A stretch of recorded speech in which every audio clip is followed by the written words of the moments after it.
বরিশালের বাবুগঞ্জে ঘিরে ধরেছে চাঞ্চল্য। অভিযোগ, মেয়ের পরকীয়ার ঘটনা ধরা পড়ায় জামাইকে দাওয়াত করে এনে বিষ খাইয়ে হত্যা করেছে শ্বশুরবাড়ির লোকজন। নিহত সাগর হাওলাদার বাবুগঞ্জের মাধবপাশা ইউনিয়নের লাফাদি গ্রামের জুট মিল শ্রমিক। 2 বছর আগে বিয়ে হয় একই গ্রামের মাহবুব আলমের মেয়ে মারিয়ার সঙ্গে। অভিযোগ, বিয়ের পর থেকে মারিয়া এক হিন্দু যুবক সহ কয়েকজনের সঙ্গে পরকীয়ায় জড়িয়ে পড়েন। বিষয়টি 6 মাস আগে ফাঁস হলে দাম্পত্য শুরু হয় টানাপোড়েন। প্রায় 1.5 মাস আগে বাবার বাড়ি চলে যান মারিয়া। 17 সেপ্টেম্বর সাগরের শাশুড়ি সুখী বেগম সাগরের কাছ থেকে 1,500 টাকা ধার নেন। টাকা ফেরত দেওয়ার কথা বলে 19 সেপ্টেম্বর সন্ধ্যায় সাগরকে শ্বশুর বাড়িতে ডেকে নেন তিনি। রাতে শ্বশুর বাড়ির পক্ষ থেকে দাবি করা হয় সাগর নাকি বিষপান করেছেন। তাকে শেরে বাংলা মেডিকেল কলেজ হাসপাতালে ভর্তি করানো হলেও রাত 11টার দিকে মারা যান সাগর। আমি সুষ্ঠু বিচার চাই। আর এই মেয়েটা অনেক প্রক্রিয়া করে এবং আমার দ্বারা ভিডিও কলে কথা বলে, এগুলো সব আমার দ্বারাই আছে। আমার দ্বারা আমরা বাইর করছি।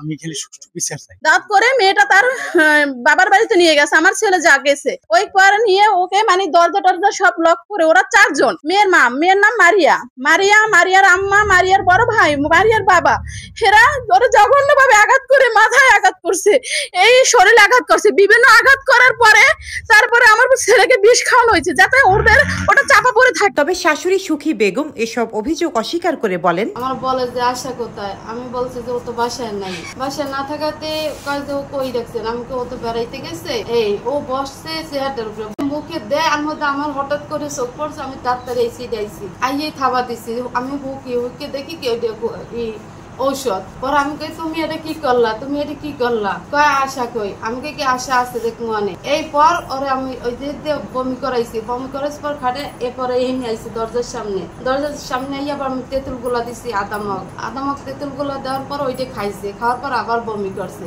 তখন ও ডাক্তার দেখাবে না, আমি কোন ডাক্তার দেখাম, তখন আমি তো আমাকে একটা সদর হাসপাতালে গেছি। এয়ারপোর্ট থানার ওসি আল মামুনুল ইসলাম জানিয়েছেন, উনি শ্বশুর বাড়িতে মারা গিয়েছেন, এটা সত্য, এবং বিষ তার সে পাওয়া গিয়েছে। এখন আমাদের যে সাব ইন্সপেক্টর সাহেব ওটা শ্রোতাল করেছেন, শ্রোতাল করার পরে যেহেতু বিষ পানের একটা অভিযোগ আসছে, বিষকে তাকে জোর করে খাওয়ানো হয়েছে না নিজে খেয়েছে, এই ব্যাপারে আসলে পোস্টমর্টেম ছাড়া এটা বলা সম্ভব না। তবে পরিবারের অভিযোগ, মারিয়া ও তার মা বাবা ও ভাই মিলে পরিকল্পিতভাবে সাগরকে হত্যা করেছে। সাগরের মাথা আঘাতের চিহ্ন আর নাক মুখ থেকে রক্ত বের হয়েছিল বলেও জানান স্বজনরা।